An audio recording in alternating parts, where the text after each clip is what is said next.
Morning dear students chemical reaction and equation के lecture number 4 में आप सभी का स्वागत है। डियर स्टूडेंट्स, आज के इस वीडियो में हम बात करेंगे factors affecting rate of chemical reactions के बारे में। Factors affecting rate of chemical reactions वैसे तो काफी इंटरेस्टिंग सा टॉपिक है। आई होप आपको पढ़ के मजा भी आएगा। चलिए टाइम को बिना वेस्ट किए लेक्चर को स्टार्ट करते हैं। आइए पेज नंबर 39 पे हमें यूज ऑफ ब्रेन पावर में कुछ क्वेश्चन दे रखे हैं। आइए देखते हैं क्या दे रखा है। ठीक है, तो इस तरीके से मैंने ऑलरेडी आपके लिए लिख रखा है। इसमें सबसे पहला क्वेश्चन हमें दे रखा है, that is what is the difference in the process of dissolution and a chemical reaction. है कि नहीं? तो यार बेसिकली यहाँ पे दो प्रोसेस बता रहा है, एक है डिसोल्यूशन और एक है केमिकल रिएक्शन। इन दोनों प्रोसेस के अंदर बेसिकली क्या डिफरेंस है ये हमें बताना है। ठीक है, तो यहाँ पे लिखिए सबसे पहला केमिकल रिएक्शन, केमिकल रिएक्शन।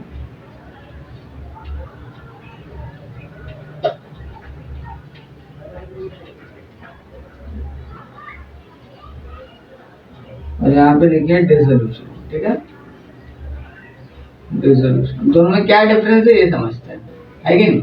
दोनों में क्या डिफरेंस है अब बात करते हैं, इसको डिफाइन करते हैं। तो क्या केमिकल रिएक्शन में क्या होता है हमें पता है। केमिकल रिएक्शन के अंदर क्या होता है, न्यू सब्सटेंस इज फॉर्म। यहाँ क्या होता है, न्यू सब्सटेंस का फॉर्मेशन होता है कि नहीं? New substance is form. यहाँ पे क्या होगा, न्यू सब्सटेंस इज फॉर्म। ठीक है, ऑलवेज। यहाँ पे क्या होता है, नो न्यू सब्सटेंस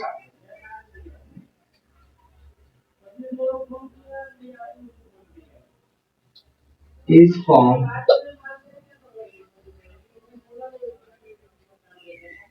ठीक है, ऑलवेज। अरे बात समझ, हमेशा न्यू सब्सटेंस फॉर्म होगा जरूरी नहीं। ये बेसिकली एक माइन्यूट सा डिफरेंस है दोनों के बीच में, दैट इज केमिकल रिएक्शन और एक डिसोल्यूशन। ठीक है, तो यार एग्जांपल देखते हैं, ज्यादा अच्छे से समझ में आएगा। ऐसे डेफिनेशन पढ़ के तो नहीं आएगा। एग्जांपल देखते हैं। मान लेते हैं केमिकल रिएक्शन में कोई हो रहा है। ठीक है, तो कोई भी केमिकल रिएक्शन ले लेते हैं। मान लेते हैं हमारे पास AgNO3 तो कंबाइन कर रहा है NaCl के साथ, तो क्या प्रोडक्ट देगा, AgCl देगा along with NaNO3। ठीक है, इस तरीके का रिएक्शन हो रहा है। अब देखो यहाँ पे क्या हुआ, एक न्यू सब्सटेंस फॉर्म हो गया। जैसे यहाँ पे क्या AgNO3 या NaCl, अब ये दोनों चीज यहाँ पे है क्या, नहीं। यहाँ पे क्या बना, AgCl, सिल्वर क्लोराइड, है कि नहीं, सिल्वर क्लोराइड। और क्या बना, सोडियम नाइट्रेट। ठीक है, तो ये जो सब्सटेंस यहाँ फॉर्म हुआ है ये न्यू है। तो इस तरीके के रिएक्शन को हम बोलते हैं केमिकल रिएक्शन। अब यहाँ पे डिसोल्यूशन में क्या होता है कि न्यू सब्सटेंस हमेशा फॉर्म नहीं होगा। एग्जाम्पल देखते हैं, ज्यादा अच्छे से समझ में आएगा। मान लेते हैं यहाँ पे एग्जाम्पल, मान लेते हैं हमारे पास है HCl। हमारे पास क्या है, HCl। अब इसके अंदर हमने ऐड कर दिया वाटर। क्या ऐड कर दिया, वाटर। अभी भी देखो ये जो HCl है ऐसा वैसा HCl नहीं है। कौन सा HCl है, कॉन्सेंट्रेटेड HCl। कैसा वाला है, कॉन्सेंट्रेटेड HCl है। इसमें आपने वाटर ऐड कर दिया तो अब क्या बन जाएगा, अभी भी HCl ही रहेगा, लेकिन ये कैसा हो जाएगा, डाइल्यूट HCl हो जाएगा। कैसा हो जाएगा, डाइल्यूट HCl। अरे बात समझो, तो ये जो रिएक्शन हो रहा है इसमें क्या हो रहा है कि नया सब्सटेंस फॉर्म नहीं हुआ है। तो इस टाइप की रिएक्शन को हम लोग बोलते हैं दैट इज डिसोल्यूशन। क्या बोलते हैं इसको, डिसोल्यूशन। ठीक है, आरी बात समझो। तो ये बेसिक डिफरेंस है between chemical reaction and dissolution. ठीक है, ऑलराइट। सेकंड क्वेश्चन बात करते हैं, क्या दिया, does a new substance form when a solute dissolve in a solvent. तो बेसिकली इसी चीज को बता रहा है, डिसोल्यूशन की बात कर रहा है। तो यहाँ पे क्या हो रहा है, क्या कोई नया सब्सटेंस फॉर्म हो रहा है जब सॉल्यूट को हम डिसॉल्व कर रहे हैं सॉल्वेंट के अंदर, है कि नहीं? तो यहाँ पे सॉल्वेंट क्या आपका, वाटर, सॉल्यूट क्या है, कॉन्सेंट्रेटेड HCl, है कि नहीं, हाइड्रोक्लोरिक एसिड। तो जब इसमें हम लोग इसको हम लोग जब डिसॉल्व कर रहे हैं वाटर के अंदर, तो क्या कोई नया सब्सटेंस फॉर्म हुआ, फॉर्म तो नहीं हुआ। तो यहाँ पे क्या लिखोगे, no it is not necessary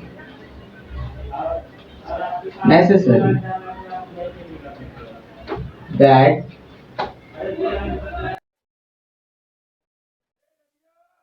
new substance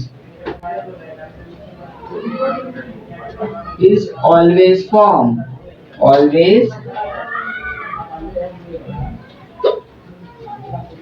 form, ठीक है। तो इस तरीके से आपको आंसर लिखना है, ठीक है। ऑलराइट, तो आई होप आपको समझ में आया कैसे करना है, ठीक है। ये था बेसिकली हमारा question related to use your brain power. I hope आपको समझ में आया कैसे करना है। अगर आप इसे लिखना चाहें तो आप लिख सकते हो, फिर हम बढ़ते हैं हमारे नेक्स्ट टॉपिक की तरफ, ठीक है। आइए पेज नंबर 39 पे हमें कैन यू टेल में कुछ क्वेश्चन दे रखे हैं। आइए देखते हैं क्या दे रखा है, ठीक है। तो इस तरीके से मैंने सारे क्वेश्चंस लिख रखे हैं। इसमें हमें बहुत सारे क्वेश्चन दे रखे हैं, है कि नहीं। इसमें हमें पूछ रखा है that is take into account the time required for the following process, classify them into two groups and give titles to the groups, है कि नहीं। तो यार इतने सारे हमें, पहली बात तो बहुत सारे डिफरेंट प्रोसेस दे रखे हैं। हमें क्या करना है बेसिकली, हमें बेसिकली बताना है कि कौन कौन से प्रोसेस को कितना टाइम रिक्वायर्ड है, यानी हमें उसका बेसिकली रेट बताना है। क्या बताना है, क्या बताना है, रेट, क्यों जो प्रोसेस हो रहा है किस रेट से हो रहा है कि नहीं। और बेसिकली हमको क्या बोला आगे, classify them into two groups and give title of the groups, ठीक है। तो डायरेक्टली हम लोग इसको ओरली कर लेते हैं, है कि नहीं, वन बाय वन। सबसे पहले क्या दिया है, cooking gas start burning on ignition, है कि नहीं।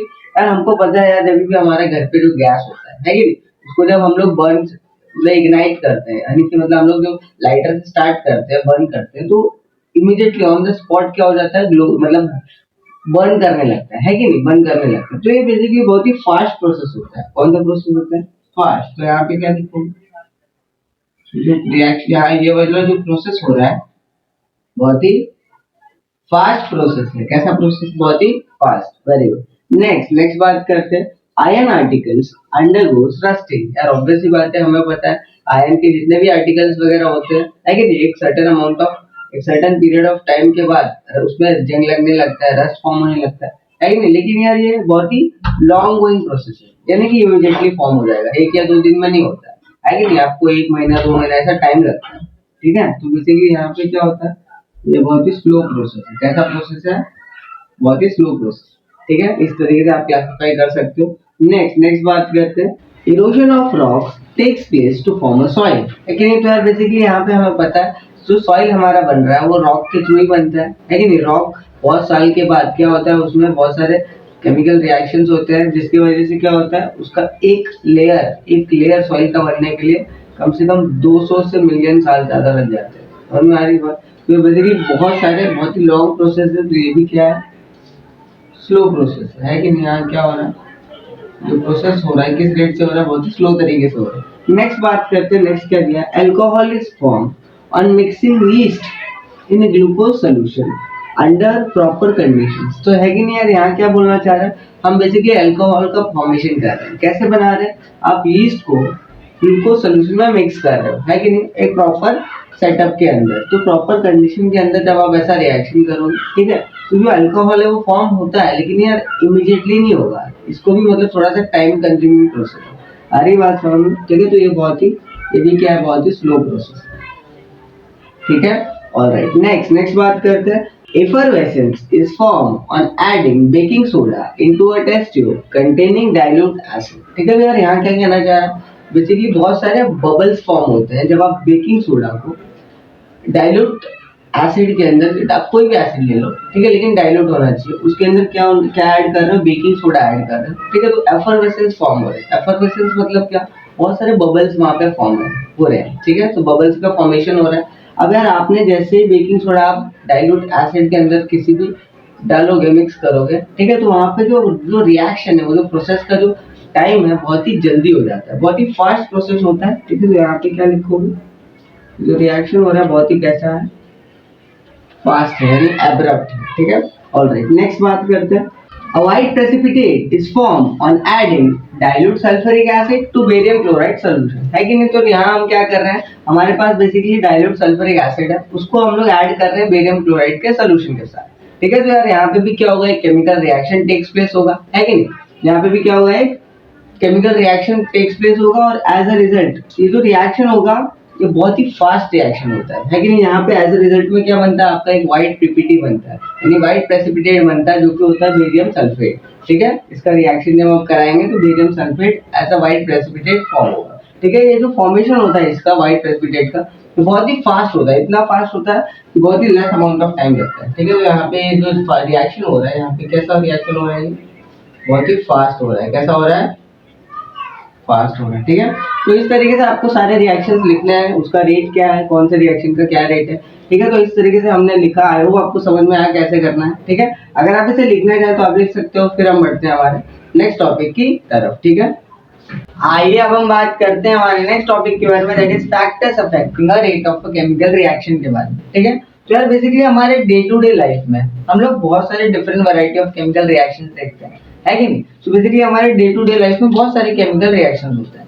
तो यार हर एक केमिकल रिएक्शन का जो रेट है, जो स्पीड है, वो भी क्या होता है, डिफरेंट होता है कि नहीं। फॉर एग्जाम्पल यार मान लेते हैं हमको क्या करना है, मिल्क है, हमको मिल्क को कर्ड में कन्वर्ट करना है। तो अगर आप मिल्क को कर्ड में कन्वर्ट करोगे, वो भी विंटर के सीजन में, कौन से सीजन में, विंटर के सीजन में, तो बेसिकली जो आपका मिल्क है वो कर्ड में कन्वर्ट होगा, बट जो उसको टाइम लगेगा, उसका जो रेट है कन्वर्ट होने का, तो बहुत ही लॉन्ग है, मतलब बहुत ही ज्यादा टाइम लग जाएगा, समझ में आ रहा है।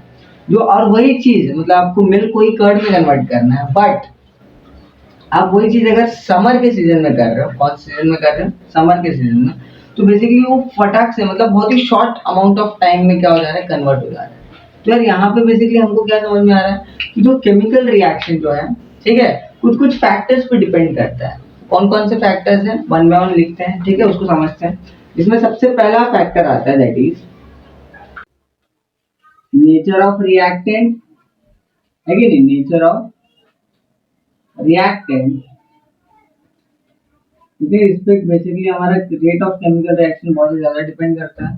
नेक्स्ट इसी में एक और फैक्टर आता है, दैट इज यहाँ पे लिखिए size of the particle, size of the particle,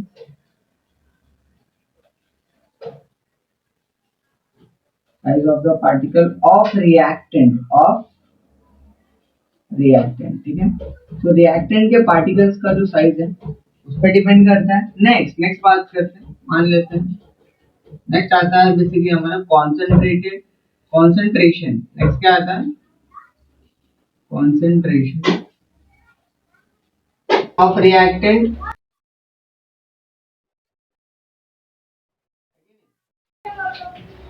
concentration of reactant. फिर आएगा दैट इज टेम्परेचर, टेम्परेचर, इस पे भी केमिकल रिएक्शन का रेट इस पे भी डिपेंड करता है, टेम्परेचर। और एक आएगा लास्ट में, दैट इज कैटालिस्ट। क्या आएगा, कैटालिस्ट। तो ये फैक्टर्स है आई थिंक सो, ठीक है। इसमें हमारा rate of chemical reaction depend कर रहा है, ठीक है। सो ये 5 फैक्टर्स को हमें वन बाय वन डिटेल में समझना है, ठीक है। तब तक के लिए अगर आप इसे लिखना चाहें तो आप लिख सकते हो। फिर हम स्टार्ट करते हैं हमारा first factors affecting rate of chemical reaction, ठीक है। ऑलराइट, आइए अब हम बात करते हैं हमारे फर्स्ट फैक्टर के बारे में, जो कि केमिकल रिएक्शन के रेट को अफेक्ट करता है, ठीक है। जिसमें सबसे पहला है that is nature of reactant. तो यार नेचर ऑफ रिएक्टेंट किस तरीके से केमिकल रिएक्शन के रेट को अफेक्ट करता है, उसको समझने से पहले कोई दो एक एग्जांपल कंसीडर कर लेते हैं, ठीक है। एक एग्जांपल ले लेते हैं, मान लेते हैं यहाँ पे हमारे पास है एल्यूमिनियम। क्या है, क्या है, एल्यूमिनियम। और एक दूसरा ले लेते हैं, दैट इज हमारे पास है जिंक,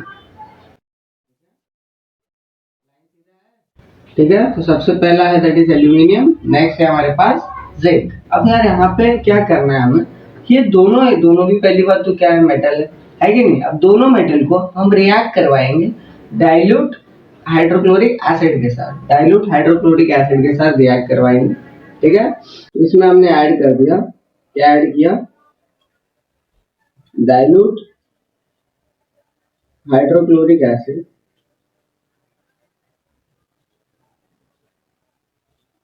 हाइड्रोक्लोरिक एसिड, ठीक है। अब सेम चीज हमने यहाँ पे भी किया, ठीक है। जिंक में भी क्या ऐड कर दिया, यहाँ पे भी ऐड कर दिया डाइल्यूट हाइड्रोक्लोरिक एसिड,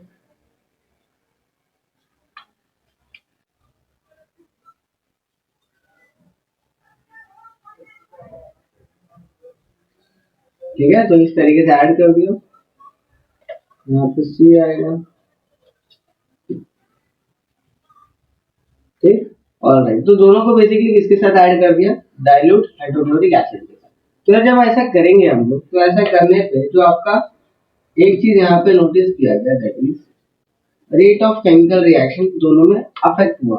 कैसे अफेक्ट हुआ वो समझ, ठीक है। तो यार बेसिकली जब ये दोनों मेटल को डाइल्यूट हाइड्रोक्लोरिक एसिड में मिक्स, उसके साथ मिक्स किया गया, रिएक्ट करवाया गया, तो यहाँ पे ऑब्वियस सी बात है इनका एक केमिकल रिएक्शन होगा, कुछ प्रोडक्ट्स बनेंगे, ठीक है। आइए उसको लिखते हैं। तो यहाँ पे सबसे पहले क्या था, एल्यूमिनियम, उसको हमने इसके साथ रिएक्ट करवाया,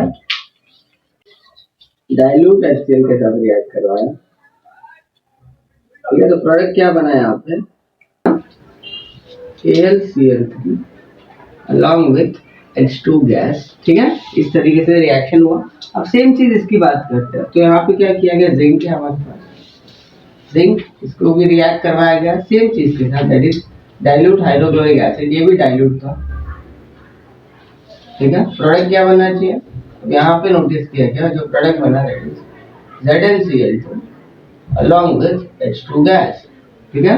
तो यार दोनों जगह H2 गैस लिबरेट हो रहा है, क्या हो रहा है, क्या हो रहा है, लिबरेट हो रहा है, और इनका बेसिकली क्या बन रहा है, इनका एक सॉल्ट बन रहा है। क्या बन रहा है, जैसे यहाँ पे एल्यूमिनियम क्लोराइड बन रहा है, यहाँ पे जिंक क्लोराइड बन रहा है कि नहीं, जिंक क्लोराइड, ठीक है। तो ये दोनों भी एलिमेंट है, जैसे ये वाला है और ये वाला है, ये दोनों भी क्या है, एक सॉल्ट है कि नहीं, सॉल्ट है। और अलॉन्ग विद द सॉल्ट यहाँ पे बाय प्रोडक्ट में क्या रिलीज हो रहा है, H2 गैस रिलीज हो रहा है, यानी हाइड्रोजन गैस रिलीज हो रहा है। तो यार जब यहाँ पे टाइम नोट किया गया, जैसे इसको रिएक्ट करवाया और इसको रिएक्ट करवाया, ठीक है। तो दोनों का जब टाइम नोट किया गया, तो यार ये जो रिएक्शन था, एल्यूमिनियम का जो रिएक्शन था, इस जिंक का कंपैरिजन में बहुत ही रैपिडली हुआ। मतलब एल्यूमिनियम का जो रिएक्टिविटी है वो जिंक के कंपैरिजन में बहुत ही मोर है कि नहीं। एल्यूमिनियम का रिएक्टिविटी क्या है, जिंक के कंपैरिजन में मोर है, इसीलिए तो फटाक से मतलब इजीली वो रिएक्ट कर रहा है कि नहीं, कम टाइम लग रहा है अपने सॉल्ट बनाने के लिए। तो यहाँ पे हमको क्या समझ में आ रहा है कि ये जो आपका नेचर ऑफ रिएक्टेंट है, ठीक है, आपका जो नेचर ऑफ रिएक्टेंट है, जैसे यहाँ पे क्या था एल्यूमिनियम, यहाँ पे क्या है जिंक, जैसे डाइल्यूट HCl तो सेम है ना, तो यहाँ पे क्या है बेसिकली एल्यूमिनियम और यहाँ पे है जिंक। अब दोनों का जो नेचर है, नेचर, ठीक है, उनका नेचर डिसाइड कर रहा है कि जो केमिकल रिएक्शन है वो किस तरीके से होगा, कितना जल्दी होगा, कितना देर से होगा। अरे बात समझ में, अगर आप कोई केमिकल रिएक्शन करा रहे हो, ठीक है, अगर आप चाहते हो कि वो जल्दी हो, तो आप ऐसे ऐसे रिएक्टेंट को चूज करोगे जिसका बेसिकली नेचर क्या हो, मोर रिएक्टिव है कि नहीं। आ रही बात समझ में। अगर आप ऐसे रिएक्टेंट चूज करोगे जिनका नेचर बेसिकली लेस है, तो आपका जो केमिकल रिएक्शन का जो रेट है वो बहुत ही स्लो हो जाएगा। क्या हो जाएगा, स्लो हो जाएगा, ठीक है। तो यहाँ पे हम क्या लिख सकते हैं कि जो आपका रेट ऑफ केमिकल रिएक्शन जो है,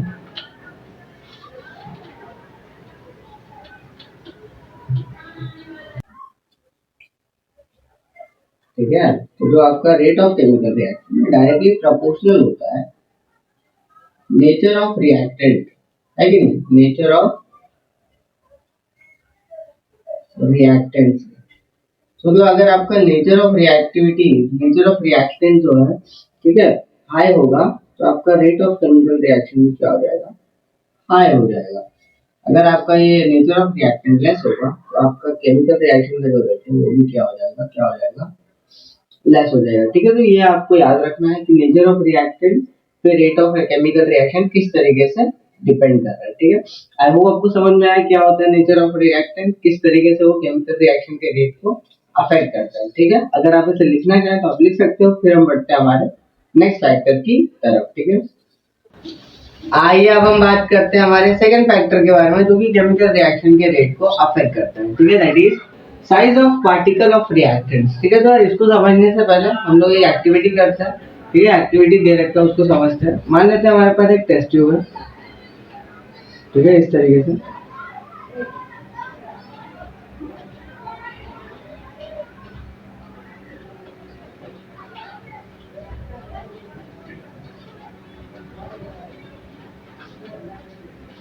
ठीक है, ये एक टेस्ट ट्यूब है और यहाँ पे एक और ले लेते हैं। मान लेते हैं यहाँ पे हमारे पास एक और टेस्ट ट्यूब, ठीक है। भाई दोनों टेस्ट ट्यूब में करना क्या है, मान लेते हैं हमारे पास ये टेस्ट ट्यूब नंबर 1, ये टेस्ट ट्यूब नंबर 2। अब यहाँ करना क्या है, पहले वाले टेस्ट ट्यूब के अंदर, पहले वाले टेस्ट ट्यूब के अंदर मान लेते हैं हमारे पास 10 ml 10 ml का अपने पास है डाइल्यूट HCl। क्या है अपने पास? ठीक है, अपना HCl है, लेकिन कैसा है? डाइल्यूटेड है। क्या डाइल्यूट है? यहाँ पे भी मान लेते हैं हमारे पास 10 ml का dilute HCl, test tube number 1 में भी है, 2 में भी है। ठीक है, अब यहाँ करना क्या है ये समझ। ठीक, ये भी अपना क्या है? HCl है, कैसा है? डाइल्यूट है। अब इसमें किया क्या ये समझ। सर पहले वाले टेस्ट ट्यूब के अंदर हमने क्या ले लिया? शाहबाद टाइल्स के कुछ पीसेस ले लिए। क्या ले लिए? पीसेस। ठीक है, तो मान लेते हैं यहाँ से हमने कुछ पीसेस इसके अंदर पुट कर दिया। ठीक है, क्या पुट कर दिया? शाहबाद टाइल्स के पीसेस। शाहबाद टाइल्स तो इसके कुछ पीसेस लिए हैं हमारे हमने। ठीक है, पीसेस यहाँ पे स्प्रिंकल कर दिया अंदर, मान लेते हैं ये कुछ पीसेस है। ठीक है, ऐसे स्प्रिंकल कर दिया। ठीक है, फिलहाल एक सर्टेन अमाउंट ऑफ टाइम के बाद ये सारे पीसेस इसके अंदर ये रिएक्ट कर जाएंगे। ठीक है, ऑलराइट। अब यहाँ पे क्या किया? यहाँ पे इंस्टेड ऑफ शाहबाद टाइल्स के पीसेस यहाँ पे हमने उसका पाउडर फॉर्म पुट किया है। क्या पुट किया है? Powder form. तो यहाँ पे क्या लिखेंगे? शाहबाद टाइल्स, शाहबाद टाइल्स के कुछ पाउडर बेसिकली हमने यहाँ पे क्या कर दिया? स्प्रिंकल करके अंदर ये पाउडर फॉर्म में पुट किया है। कैसे पुट किया है? पाउडर फॉर्म में अंदर पुट किया है।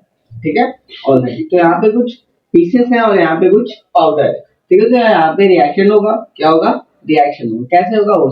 ठीक है, तो यार यहाँ पे बेसिकली आपके पास क्या है? शाहबाद टाइल्स के पीसेस हैं, तो उसका फॉर्मूला क्या होता है? That is calcium carbonate.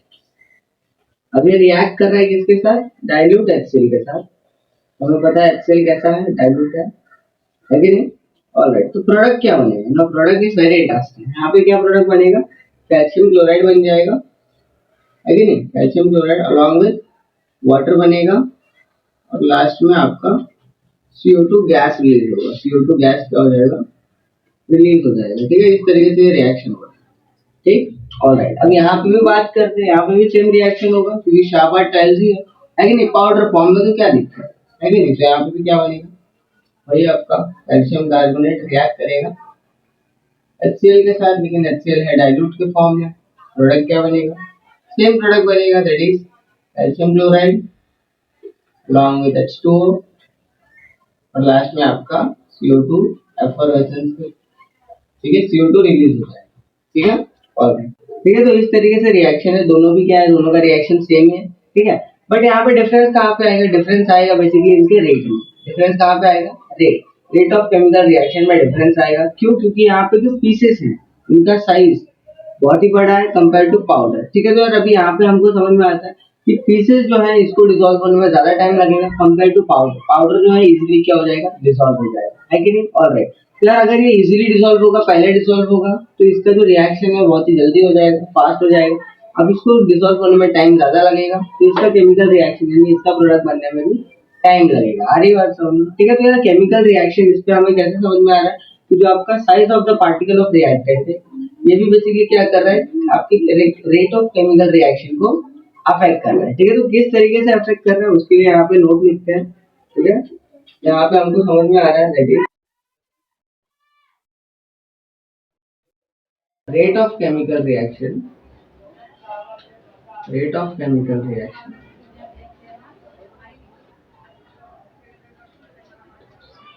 Inversely proportional होता है 1 अपॉन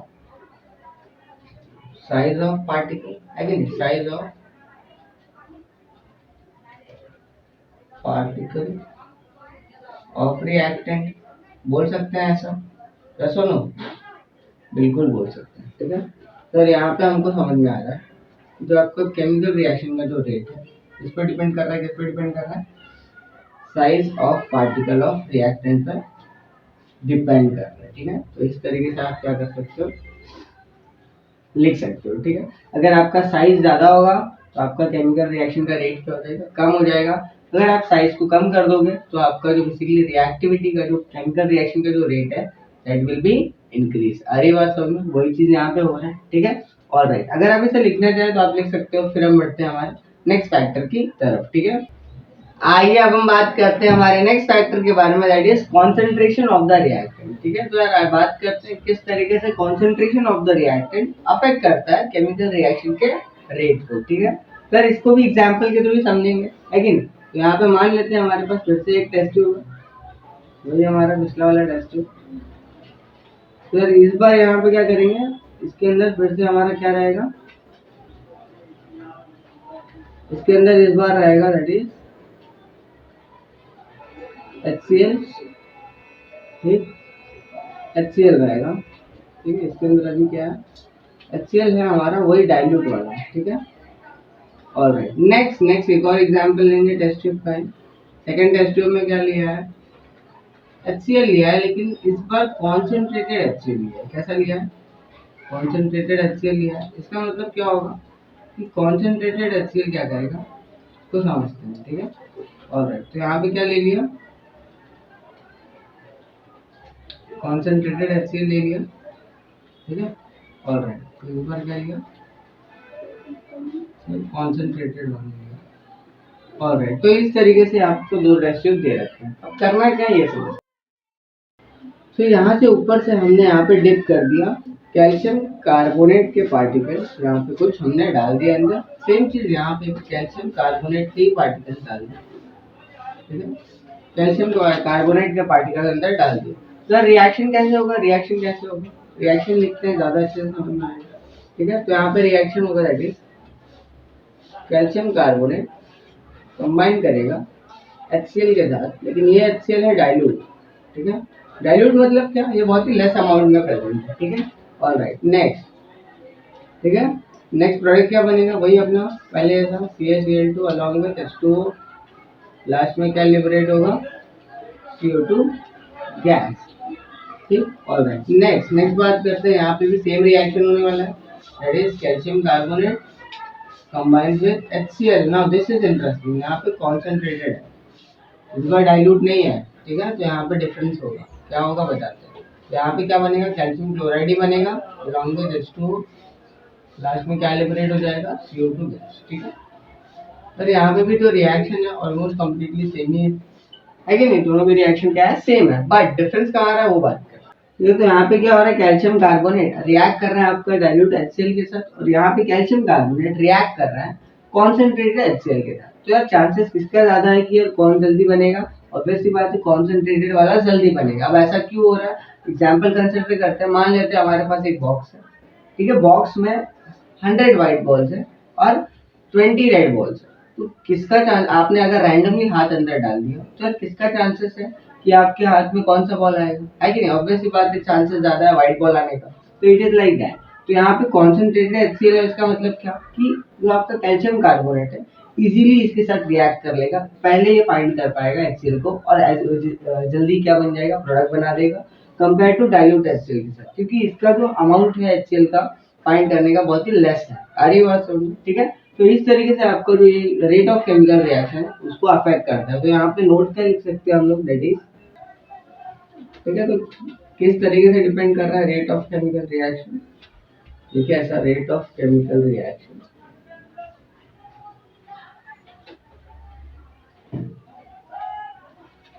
अगेन ये हम बोल सकते हैं कि डायरेक्टली प्रोपोर्शनल होता है कॉन्सेंट्रेशन ऑफ द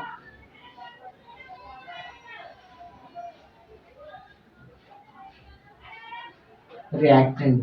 ठीक है, आगे बात समझ, ठीक है। तो इस तरीके से आपका क्या हो रहा है, rate of chemical reaction depend कर रहा है किसके ऊपर, कॉन्सेंट्रेशन ऑफ द रिएक्टेंट। ठीक है, ऑलराइट। तो अगर आपका कॉन्सेंट्रेशन ऑफ द रिएक्टेंट बढ़ जाएगा तो आपका रेट ऑफ केमिकल रिएक्शन भी क्या हो जाएगा, इंक्रीज हो जाएगा। ठीक है, अगर इसको डिक्रीज कर दो तो ये भी क्या हो जाएगा, डिक्रीज हो जाएगा। ठीक है, आई होप आपको समझ में आया किस तरीके से कॉन्सेंट्रेशन ऑफ रिएक्टेंट अफेक्ट करता है केमिकल रिएक्शन के रेट को। ठीक है, अगर आप इसे लिखना चाहे तो आप लिख सकते हो, फिर हम बढ़ते हैं हमारे नेक्स्ट टॉपिक की तरफ। ठीक है, आइए अब हम बात करते हैं हमारे नेक्स्ट फैक्टर के बारे में, that is temperature of the reaction. ठीक है, तो यार आइए बात करते हैं किस तरीके से टेम्परेचर ऑफ रिएक्शन अफेक्ट करता है केमिकल रिएक्शन के रेट को। ठीक है, ऑलराइट। तो यहाँ पे एग्जांपल ले लेते हैं, मान लेते हैं हमारे पास है शुगर। अब उसको हमने वाटर के अंदर ऐसा डिसॉल्व कर दिया। ठीक है। शुगर के कुछ क्रिस्टल्स है, उसको हमने वाटर के अंदर डिसॉल्व कर दिया, ठीक है। 2% मान लेते हैं, पहला 30 डिग्री सेल्सियस पे कर रहे हैं, कितने पे 30 डिग्री सेल्सियस पे। प्रोडक्ट क्या बनेगा, प्रोडक्ट क्या बनेगा, शुगर सोल्यूशन बन गया मान लो, ठीक है, शुगर सोल्यूशन, ठीक है। और नेक्स्ट वाला जो रिएक्शन है यहाँ पे अगेन शुगर है हमारे पास, इसको फिर से रिएक्ट करा है वाटर के साथ, बट इस बार टेम्परेचर क्या कर दिया, 50 डिग्री कर दिया। और यहाँ पे क्या बना, अगेन वही प्रोडक्ट बनेगा, that is sugar solution. Sugar solution ही बनेगा, कुछ नया तो बनेगा नहीं। ऑलराइट, तो यार दोनों जो रिएक्शन है, प्रोडक्ट क्या बन रहा है, शुगर सोल्यूशन ही बन रहा है कि नहीं। बट दोनों का टेम्परेचर क्या है, वहाँ पर डिफरेंस है। तो यार ऑब्वियस सी बात है, जहाँ पे टेम्परेचर ज्यादा होगा वहाँ पे जो आपका शुगर डिजोल्व होने का चांसेस क्या है, ज्यादा हो जाएगा, है कि नहीं, बहुत ही जल्दी रैपिडली डिजोल्व होगा। और जहाँ टेम्परेचर कम है वहाँ पे क्या होगा, शुगर डिजोल्व होगा नो डाउट, बट उसका जो रेट है डिजोल्व होने का वो बहुत ही लेस हो जाएगा। आधी बात समझ, ठीक है। और एग्जाम्पल ले सकते हैं, फॉर एग्जाम्पल मान लेते हैं हमारे पास है कैल्शियम कार्बोनेट। अब इसको आपने हीट कर दिया, ठीक है, हीट किया है, ठीक है, तो क्या बनेगा, calcium oxide along with CO2 gas, ठीक है। और यहाँ पे भी मान लो कैल्शियम कार्बोनेट, इसको भी हीट किया, इसको भी हीट किया, प्रोडक्ट वही बनेगा, calcium oxide plus CO2 gas, ठीक है। बट डिफरेंस कहाँ है वो समझते हैं।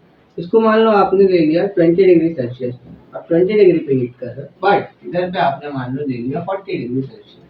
तो यार ऑब्वियस सी बात है, जहाँ टेम्परेचर ज्यादा होगा वहाँ पर बेसिकली क्या होगा, इसके ब्रेक होने के चांसेस ज्यादा बढ़ जाएंगे। अरे बात समझिए, ठीक है। ऑलराइट, तो यहाँ पे हम लोग एक नोट लिख सकते हैं, दैट इज आपका जो केमिकल रिएक्शन का जो रेट है, यहाँ लिखिए rate of chemical reaction, rate of chemical reaction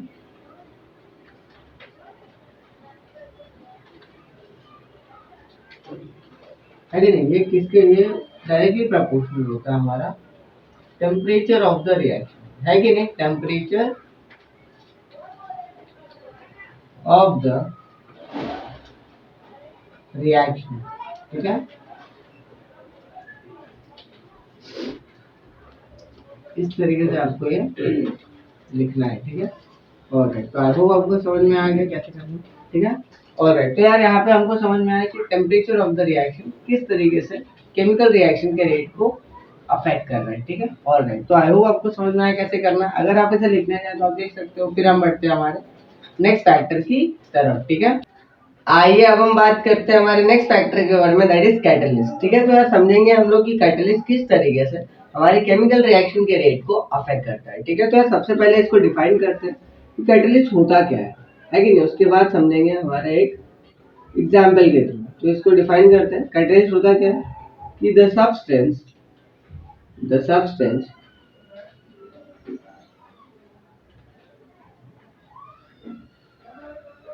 in whose presence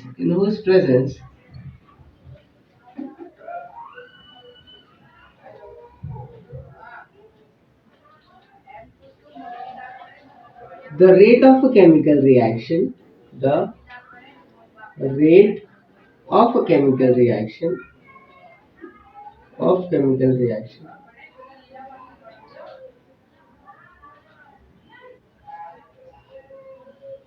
changes again the substance, ठीक है, changes the substance in whose presence the rate of a chemical reaction changes, ठीक है, without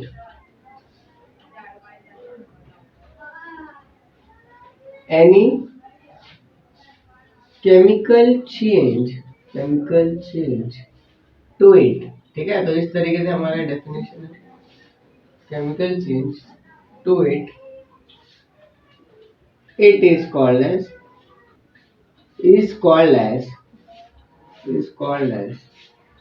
क्या बोलते हैं कैटालिस्ट, ठीक है। तो कैटालिस्ट, अरे बात समझो। तो ये हमारा सिंपल सा डेफिनेशन है कैटालिस्ट का, ठीक है। कैटालिस्ट क्या होता है, एक बार रीड करते हैं कि the substance in whose presence the rate of a chemical reaction changes without any chemical change to it is called as catalyst. ठीक है सर, इसको हम लोग एग्जाम्पल कंसिडर करते हैं, ज्यादा अच्छे से समझ में आएगा। ठीक है, मान लेते हैं हमारे पास है एग्जाम्पल में KClO3। ठीक है, तो हमारे पास है KClO3। अब यहाँ पे हमने क्या किया, इसको बेसिकली हीट किया, हीट सप्लाई किया। ठीक है, आपने इसको हीट किया तो ये बेसिकली ब्रेक हो गया। किसमें ब्रेक हुआ, किसमें ब्रेक हुआ, KCl में अलॉन्ग विथ 3 ऑक्सीजन गैस में। ठीक है, तो इस तरीके से बैलेंस कर दिया हमने। अब यहाँ पे क्या किया आपने, इसको हीट सप्लाई किया तो ये आपके प्रोडक्ट्स बन गए। ठीक है, तो ये जो रिएक्शन होता है, ठीक है, ये जो रिएक्शन हो रहा है, ठीक है, KClO3 जो कि ब्रेक हो रहा है, KCl along with 3 molecules of oxygen gas है कि नहीं, उसमें ब्रेक होते जा रहा है। ये जो प्रोसेस है, ये जो केमिकल रिएक्शन है, बहुत ही टाइम कंज्यूमिंग प्रोसेस है, मतलब बहुत ही स्लो प्रोसेस है, बहुत ही लॉन्ग टाइम लगता है इसको कंप्लीट होने के लिए। ठीक है, तो यार अब यहाँ पे बेसिकली क्या किया गया, यहाँ पे अगर आप यहाँ पे कैटलिस्ट ऐड कर देते हो, ठीक है, तो हम बात कर रहे हैं बेसिकली किसकी, कैटलिस्ट की, है कि नहीं। तो हम अगर इस रिएक्शन के अंदर कैटलिस्ट ऐड कर देंगे तो बेसिकली इसका जो रेट ऑफ रिएक्शन है किस तरीके से अफेक्ट करता है वो चेक करते हैं। ठीक है, तो यहाँ पे हमने मान लो कि ऐड कर दिया कैटलिस्ट, तो सेकंड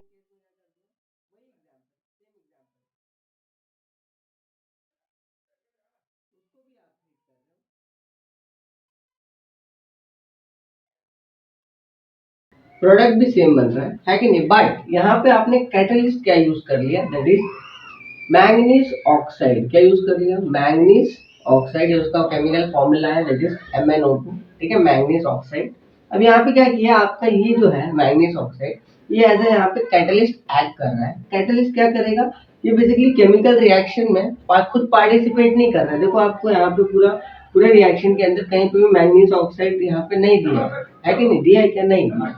बेसिकली ये क्या कर रहा है, इस रिएक्शन के रेट को यानी उसकी स्पीड को क्या कर दे रहा है, बढ़ा दे रहा है, इंक्रीज कर दे रहा है। क्या कर दे रहा है, इंक्रीज कर दे रहा है। ये खुद पार्टिसिपेट नहीं कर रहा है। आप चाहो तो डेफिनेशन भी एक बार कंफर्म कर सकते हो। क्या दिया था, a substance in whose presence the rate of chemical reaction changes, है कि नहीं।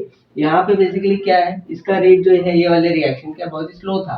तो यहाँ पे बेसिकली जब आपने कैटलिस्ट ऐड कर दिया, कैटलिस्ट को इन्वॉल्व कर दिया, तो यहाँ पे इसका जो केमिकल रिएक्शन का रेट था वो क्या हो गया, चेंज हो गया। चेंज हो गया यानी इंक्रीज हो गया। क्या हो गया, इंक्रीज हो गया। ठीक है, ऑलराइट। तो बेसिकली यहाँ पे हमको ये समझ में आ रहा है। आप चाहो तो एक और एग्जांपल कंसीडर कर सकते हो। मान लेते हैं हमारे पास है हाइड्रोजन परऑक्साइड। ये क्या हमारा H2O2 हाइड्रोजन परऑक्साइड। इसको जब ब्रेक किया, क्या किया, इसको ब्रेक किया तो ये किसमें हो गया, कन्वर्ट। इसको हीट करेंगे, क्या करेंगे, हीट करेंगे तो ये H2O में होगा अलॉन्ग विथ इधर होगा ऑक्सीजन गैस। अब इसको चाहे तो बैलेंस भी कर सकता है। ठीक है, यहाँ पे आ जाएगा 2, यहाँ पे भी आ जाएगा 2। ठीक है, 4 4 2 है, हाँ ये नहीं आएगा ना, ये नहीं आएगा ना। ठीक है, ऑलराइट। तो इस तरीके से रिएक्शन हो रहा है। यहाँ पे बेसिकली क्या हुआ, आपने इसको मतलब हाइड्रोजन परऑक्साइड को क्या किया, हीट सप्लाई किया, तो ये क्या हो गया, वाटर में अलॉन्ग विद ऑक्सीजन गैस में ब्रेक हो गया। क्या हो गया, ब्रेक हो गया। ठीक है, ये रिएक्शन है, ये भी बहुत ही स्लो रिएक्शन होता है। क्या होता है, बहुत ही स्लो रिएक्शन है, बहुत ही टाइम कंज्यूमिंग रिएक्शन। तो यहाँ पे हम बेसिकली क्या यूज करते हैं, एक कैटलिस्ट ऐड करते हैं। मान लो कौन सा कैटलिस्ट ऐड किया है, जैसे मान लो सेम रिएक्शन है, बट यहाँ पे आपने क्या यूज कर दिया, यहाँ पे क्या यूज कर दिया, हीट तो कर ही रहता है कि नहीं, प्रोडक्ट भी सेम बनना चाहिए, कंडीशन वही है। बट यहाँ पे हमने क्या यूज किया, कैटलिस्ट यूज किया MnO2। क्या यूज किया, MnO2। ठीक है, सो बेसिकली क्या हुआ, इसका भी रिएक्शन का रेट क्या हो गया, इंक्रीज हो गया। ये जो रिएक्शन है बहुत ही क्या है, स्लो है। ये क्या है, बहुत ही स्लो रिएक्शन है। कैटलिस्ट ऐड करने के बाद आपका जो रिएक्शन है क्या हो गया, बहुत ही फास्ट हो गया, यानी बहुत ही एब्रप्ट हो गया। क्या हो गया, बहुत ही एब्रप्ट हो गया। ठीक है, ऑलराइट। ये रिएक्शन जो था ये भी क्या था, बहुत ही स्लो था, वाइल ये रिएक्शन क्या हो गया, बहुत ही फास्ट हो गया। ठीक है, ऑलराइट। तो यहाँ पे हम क्या कंक्लूड कर सकते हैं, यहाँ पे हम क्या कंक्लूड कर सकते हैं कि जो हमारा केमिकल रिएक्शन का जो रेट है वो किस पे डिपेंड कर रहा है, कैटलिस्ट के प्रेजेंस पे डिपेंड कर रहा है। ठीक है, तो यहाँ पे हम लिख सकते हैं दैट इज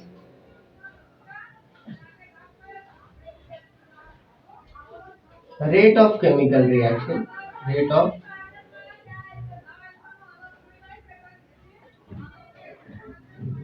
chemical reaction, है कि नहीं, rate of chemical reaction is directly proportional to catalyst। हम बोल सकते हैं कि नहीं बोल सकते, बोल सकते हैं, है कि नहीं। कैटलिस्ट के डायरेक्टली प्रोपोर्शनल होता है हमारा basically rate of chemical reaction, ठीक है। तो इस तरीके से हमारा ये अरे बात समझ में, ठीक है।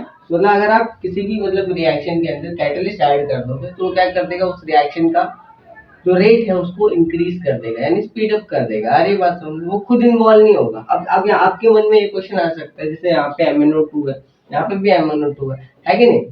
अब क्या जरूरी है हर बार MnO2 ही रहेगा? नहीं, आप कोई भी कैटलिस्ट यूज कर सकते हो, कोई भी सब्सटेंस, यहाँ दिया है ना एनी सब्सटेंस, कोई भी सब्सटेंस आप लिख सकते हो, ठीक है।